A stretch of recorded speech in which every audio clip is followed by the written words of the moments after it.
So students, आज जो हमने काम करना है that is the electric flux through closed surface.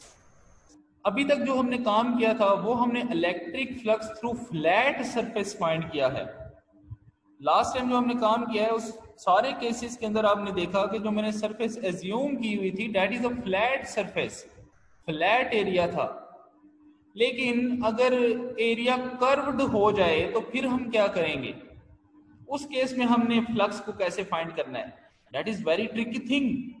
जब एरिया फ्लैट था, एक फ्लैट प्लेट रखी हुई थी, फिर तो सीधा सीधा काम था जनाब उसका normal to the plane area vector हमने फाइंड किया और ई की डायरेक्शन के साथ उसको डॉट करके तो फ्लक्स की वैल्यू हमने फाइंड कर ली। लेकिन अगर एरिया कर्व्ड हो जाए उस केस में हम कैसे इसको फ्लक्स को फाइंड करेंगे? That is the important phenomena. अगर आपको याद हो तो फर्स्ट ईयर में हमने एक काम किया था वर्क एंड एनर्जी वाले चैप्टर के अंदर, work done by variable force. उम्मीद है आपको वो टॉपिक थोड़ा सा याद होगा कि वर्क हमने परफॉर्म किया था वेरिएबल फोर्स से। तो हमने क्या किया था कि जब फोर्स वेरिएबल हो गई थी तो हमने पाथ को छोटे छोटे टुकड़ों में डिवाइड कर दिया था और हम ये एज्यूम कर रहे थे कि हर उस पर्टिकुलर स्मॉल पैच के अंदर फोर्स की वैल्यू कांस्टेंट है। बिल्कुल हमने ऐसे ही किया था। सिमिलर कंडीशन यहां पे है। अगर पाथ फ्लैट नहीं है, कर्व है, उसमें मोड़ आ गया है उस पर्टिकुलर पाथ के अंदर या उस सरफेस के अंदर, क्योंकि अभी हम फ्लक्स फाइंड कर रहे हैं, अगर उस सरफेस में मोड़ आ गया है, कर्व आ गया है, तो हम क्या करेंगे?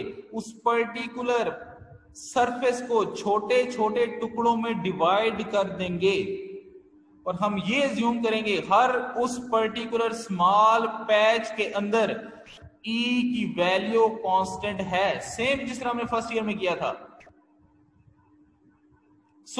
मैं क्या करता हूं, 11.12a को जरा गौर से देखिएगा। इसमें हमने क्या किया, एक पॉजिटिव चार्ज ले लिया, एक पॉजिटिव चार्ज लिया और उस पॉजिटिव चार्ज को एक स्फीयर के अंदर रख दिया। ये एक स्फीयर है। स्फीयर क्या होता है? जिससे हमारी अर्थ है, अर्थ भी एज अ स्फीयर हम कंसीडर कर सकते हैं, या फुटबॉल है। ये समझ लें कि हमने इस पॉजिटिव चार्ज को एक फुटबॉल के अंदर रख दिया है। अब हमने फ्लक्स फाइंड करना है। ये तो हमें पता है कि जो पॉजिटिव चार्ज है इसकी इलेक्ट्रिक फील्ड लाइंस आउटवर्ड निकलती हैं, इलेक्ट्रिक फील्ड लाइंस आउटवर्ड होंगी। चलें ये तो पता चल गया। लेकिन जो सरफेस है इस पर्टिकुलर स्फीयर की दैट इज कर्व्ड। अब ये जो सरफेस है ये तो कर्व है। कर्व मतलब कि ये तो एक मुड़ी हुई सरफेस है। अगर आप फुटबॉल अपने जहन में थोड़ा सा इसको इमेजिन करें तो आप ये अज्यूम करें कि हमने एक फुटबॉल लिया और उस फुटबॉल के अंदर हमने पर्टिकुलर इस चार्ज को रख दिया है। अब हमने फ्लक्स फाइंड करना है। अब जो फुटबॉल की सरफेस है वो तो कर्व्ड है, हमने जो फ्लक्स फाइंड किया था वो तो फ्लैट सरफेस पे फाइंड किया था। अब हम क्या करें? अब हम क्या करेंगे? इस पर्टिकुलर सरफेस को, कर्व्ड सरफेस को छोटे छोटे टुकड़ों में डिवाइड कर देंगे और वही काम आप देख रहे हो इस पर्टिकुलर पिक्चर में किया गया है कि हमने इस छोटे छोटे टुकड़ों के अंदर इस पर्टिकुलर स्फीयर को डिवाइड कर दिया है और हर एक छोटे टुकड़े का एरिया जो है उसको हम डेल्टा ए से रिप्रेजेंट कर रहे हैं। गौर से समझिएगा। ये अगर आप फुटबॉल को भी एज्यूम करें तो फुटबॉल जो है वो छोटे छोटे टुकड़ों से मिलके बनता है। हम यहां पे ये एज्यूम कर रहे हैं कि हमने उस पर्टिकुलर फुटबॉल को छोटे छोटे टुकड़ों में काट दिया है उसकी सरफेस को, और हर जो सरफेस है उसका एरिया कितना हो चुका है? Delta A. और हर वो जो सरफेस है, वो जो छोटा टुकड़ा है, हम उसको एज्यूम कर रहे हैं कि अब वो एक फ्लैट सरफेस बन चुकी है। यहां पे आप देख सकते हो ये, इसको अब एक फ्लैट सरफेस कंसीडर किया जा रहा है।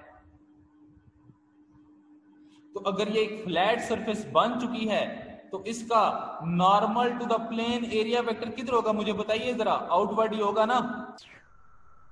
मैं कहता हूं कि मैंने एक टुकड़ा यहां पे लिया है, ये एक छोटा सा टुकड़ा है इस पर्टिकुलर फुटबॉल की सरफेस के ऊपर, और इसका एरिया है डेल्टा A2।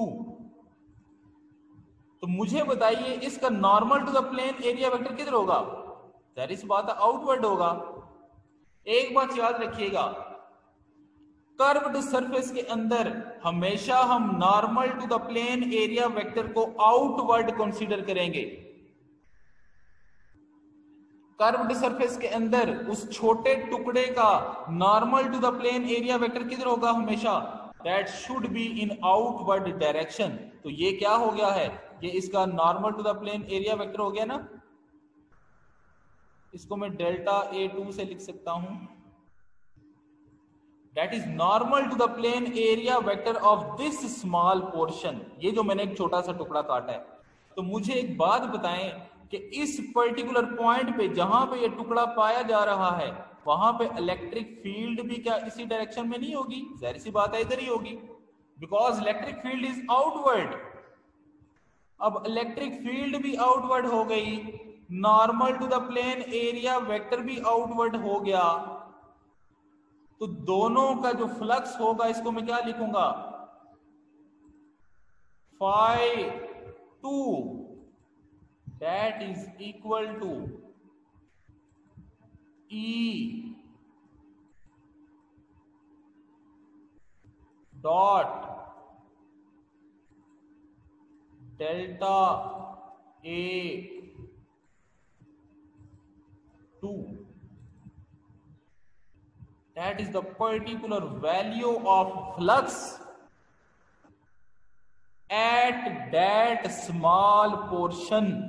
ये उस स्मॉल पोर्शन जिसका एरिया डेल्टा A2 था, इस पर्टिकुलर स्फीयर का स्मॉल पोर्शन जिसका एरिया डेल्टा A2 था और उसका normal to the plane area vector outward था, वहां पे फ्लक्स की वैल्यू है। यहां पे आप देख लो कि मैं E के साथ 1 या 2 नहीं लिख रहा। क्यों? क्योंकि E इस पूरी फुटबॉल की सरफेस के ऊपर सेम रहेगी। क्यों? क्योंकि हमने चार्ज को मिड में रखा हुआ है, चार्ज को हमने मिड में कंसीडर किया है। जब आप मिड में कंसीडर करेंगे तो इस पर्टिकुलर रेडियस की वैल्यू पूरी सरफेस के ऊपर सेम रहेगी। पूरी सरफेस के ऊपर रेडियस तो सेम रहता है ना, रेडियस से चेंज नहीं होगा। रेडियस अगर सेम है इसका मतलब है E भी कांस्टेंट रहेगी पूरी सरफेस के ऊपर। सिर्फ चेंज क्या हो रहा है? Delta A2, delta A3, delta A4, ये एरियाज के स्मॉल स्मॉल पोर्शन चेंज हो रहे हैं, लेकिन E को यहां पे हम कांस्टेंट कंसीडर करेंगे। ये बात बच्चों समझ आ गई?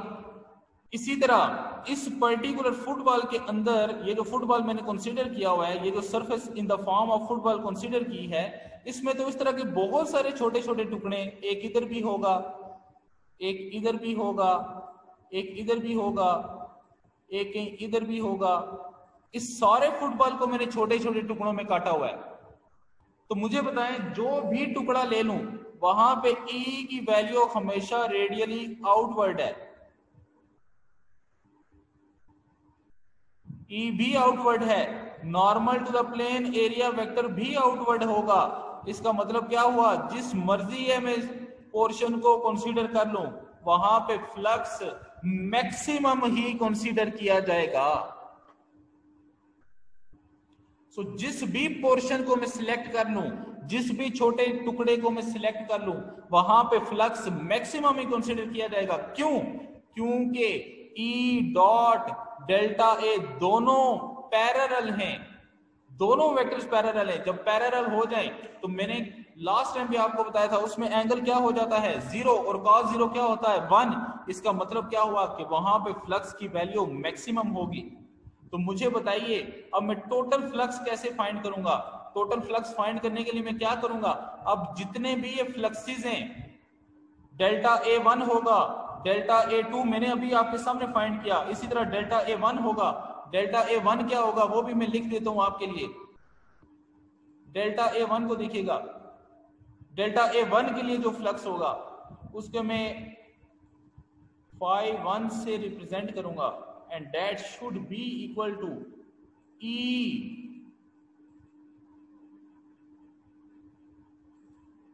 Dot delta A1। इसी तरह डेल्टा ये phi 1 हो गया, phi 2 मैंने इससे पहले फाइंड किया है, phi 3, phi 4, phi 6, ये सारी सीरीज चलती जाएगी और एंड पे क्या होगा, मैं कहता हूं जो आखिरी टुकड़ा है इस पर्टिकुलर सरफेस का, उस पर्टिकुलर सरफेस के आखिरी टुकड़े का जो एरिया है वो डेल्टा AN है। तो मुझे बताएं फ्लक्स क्या हो जाएगा, that should be phi n and that is equal to E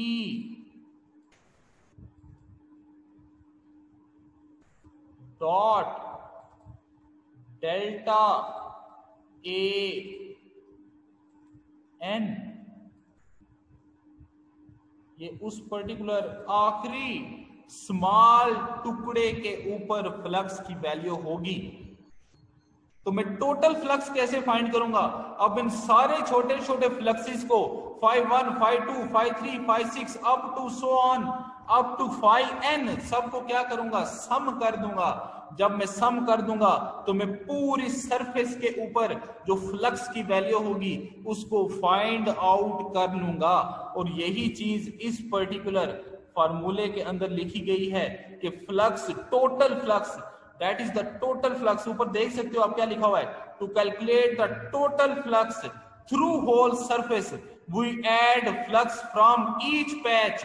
हम सारे पैचेस के ऊपर जो फ्लक्स है उसकी वैल्यू को सम कर देंगे एंड हम जो है वो पर्टिकुलर टोटल फ्लक्स उस पूरी सरफेस के ऊपर फाइंड आउट कर लेंगे। यहां पे जो समीशन का ये जो पर्टिकुलर समीशन आपको शो हो रहा है, ये समीशन इस पर्टिकुलर पूरी सरफेस को के फ्लक्स को सम को शो कर रहा है। हम पूरे फ्लक्स को जो है वो बार बार लिखने के बजाय उसको समीशन से रिप्लेस कर दिया है। तो हमारे पास जो टोटल फ्लक्स है उस पूरी की पूरी सरफेस के ऊपर वो इस तरीके से कैलकुलेट हो जाएगा। जब हमारे पास क्या हो जाए, फ्लक्स फाइंड करने के लिए हमें एक कर्व्ड सरफेस दे दी जाए, फिर हम उस कर्व्ड सरफेस को फ्लैट सरफेस किस तरह कंसीडर करेंगे, हम उस कर्व्ड सरफेस को छोटे छोटे टुकड़ों में काट देंगे और कंसीडर करेंगे कि हर छोटा टुकड़ा अब एक फ्लैट सरफेस बन चुकी है और उस फ्लैट सरफेस के ऊपर हम फ्लक्सेस फाइंड करेंगे और एंड के ऊपर उन सारे फ्लक्सेस को सम अप कर देंगे। तो हमारे पास जो टोटल फ्लक्स है वो फाइंड आउट हो जाएगा बेटो।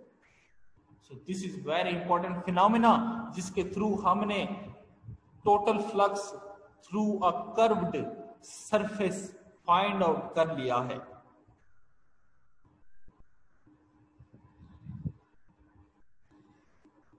यहां पे क्वेश्चन ये भी राइज होता है कि मैंने फुटबॉल ही क्यों लिया है, स्फीयर ही क्यों एज्यूम किया है, मैं कुछ और भी कर लेता। एक्चुअली स्फीयर एज्यूम करने का मकसद ये है क्योंकि हमारे पास जो सिंपलेस्ट ज्योमेट्री है 3 डायमेंशनल एंगल के अंदर वो स्फीयर ही है। जब हम 3 डायमेंशनल एंगल की बात करते हैं, सॉलिड एंगल की बात करते हैं, तो वहां पे जो सिंपलेस्ट ज्योमेट्री है that is considered to be as a sphere. और दूसरी इसकी रीजन ये भी हो सकती है क्योंकि जो हमारे पास चार्ज है इसकी इलेक्ट्रिक फील्ड लाइंस तीनों डायमेंशंस में फैलती हैं। ये सिर्फ सर्कल नहीं बनाती बल्कि ये जो चार्ज है इसकी इलेक्ट्रिक फील्ड लाइंस 3 डायमेंशंस में फैली हुई हैं। इसी वजह से हम सिंपलेस्ट 3 डायमेंशनल ज्योमेट्री स्फीयर को ही कंसीडर कर रहे हैं। सो इस तरीके से स्टूडेंट्स हमने टोटल फ्लक्स यहाँ पे फाइंड आउट कर लिया है। नेक्स्ट जो सेक्शन है उसमें हम डिस्कस करेंगे कि किस तरीके से हम एक क्लोज्ड सरफेस के थ्रू फ्लक्स को जज करेंगे कि आया वो फ्लक्स पॉजिटिव है, नेगेटिव है या फिर जीरो है। तो उसके लिए ये 3 पॉइंट्स आपके सामने लिखे हुए हैं। आइए इन तीनों पॉइंट्स को वन बाय वन डिस्कस करते हैं। पहला पॉइंट देखिएगा, the electric flux is positive if net numbers of electric field lines are leaving the surface, that is there is a source of field lines in the closed surface। इसका मतलब क्या है? मिसाल लीजिए, मैं कहता हूं कि इस पर्टिकुलर सरफेस, ये जो हमने in the form of sphere assume की हुई है, इसमें 8 इलेक्ट्रिक फील्ड लाइंस इंटर हो रही हैं, लेकिन जो लीव कर रही हैं वो 15 हैं। इसका मतलब ये हुआ कि एंटरिंग इलेक्ट्रिक फील्ड लाइंस कम थी और लीविंग इलेक्ट्रिक फील्ड लाइंस ज्यादा हैं। ये कब पॉसिबल है? ये तब ही पॉसिबल है जब अंदर कोई ना कोई सोर्स हो, मतलब कोई ना कोई पॉजिटिव चार्ज अगर कोई पड़ा हुआ है। यहाँ पे सोर्स एक्चुअली हम पॉजिटिव चार्ज को कह रहे हैं। इसका मतलब है यहाँ पे अंदर कोई ना कोई पॉजिटिव चार्ज एग्जिस्ट कर रहा है। इसी वजह से एंटरिंग इलेक्ट्रिक फील्ड लाइंस कम थी और लीविंग इलेक्ट्रिक फील्ड लाइंस ज्यादा हैं। नेक्स्ट पार्ट देखिएगा, the electric flux is negative if net numbers of electric field lines are entering the close surface और more field lines are entering than leaving the surface, there is a sink of field lines in the close surface. इसका मतलब क्या हुआ? मिसाल लीजिए, मैं कहता हूं कि जो इंटर हो रही हैं इलेक्ट्रिक फील्ड लाइंस वो 8 हैं, लेकिन जो लीव कर रही हैं वो 3 हैं। इसका मतलब क्या हुआ कि यहाँ पे कोई ना कोई नेगेटिव चार्ज अवेलेबल है अंदर, जिसने 5 इलेक्ट्रिक फील्ड लाइंस को अपनी तरफ अट्रैक्ट कर लिया है और 3 को जाने दिया है। यहाँ पे सिंक जो वर्ड यूज हो रहा है वो इसी नेगेटिव चार्ज के लिए ही यूज हो रहा है। इसका मतलब है कि इस पर्टिकुलर क्लोज सरफेस के अंदर कोई ना कोई नेगेटिव चार्ज अवेलेबल है, जिसने इलेक्ट्रिक फील्ड लाइंस की स्ट्रेंथ को डिक्रीज कर दिया है। एंटरिंग 8 थी लेकिन लीविंग 3 है, मतलब अंदर कोई ना कोई सिंक या फिर नेगेटिव चार्ज पड़ा हुआ है। और थर्ड पोर्शन में हम क्या देखेंगे? थर्ड पॉइंट को देखिएगा जरा, the electric flux is zero if numbers of field lines entering are equal to electric field lines leaving the surface or no field line intercepting the surface। इसका मतलब क्या हुआ कि इलेक्ट्रिक फील्ड लाइंस जितनी inter हो रही हैं उतनी ही लीव कर रही हैं। इसका मतलब है कि अंदर कोई भी चार्ज अवेलेबल नहीं है। इस पर्टिकुलर केस के अंदर जो फ्लक्स की वैल्यू कंसीडर की जाएगी that should be 0। इसका मतलब क्या हुआ कि जो फ्लक्स है that is 0, जितना फ्लक्स इंटर हो रहा था उतना ही लीव कर रहा है। इनसाइड द सरफेस फ्लक्स की वैल्यू 0 हो चुकी है। इनसाइड द क्लोज सरफेस जो फ्लक्स की वैल्यू है वहां पे उसको 0 कंसीडर किया जाएगा। ये था बच्चों आज का हमारा लेक्चर। इसी टॉपिक को हम जो है वो नेक्स्ट लेक्चर में कंटिन्यू करेंगे। शुक्रिया।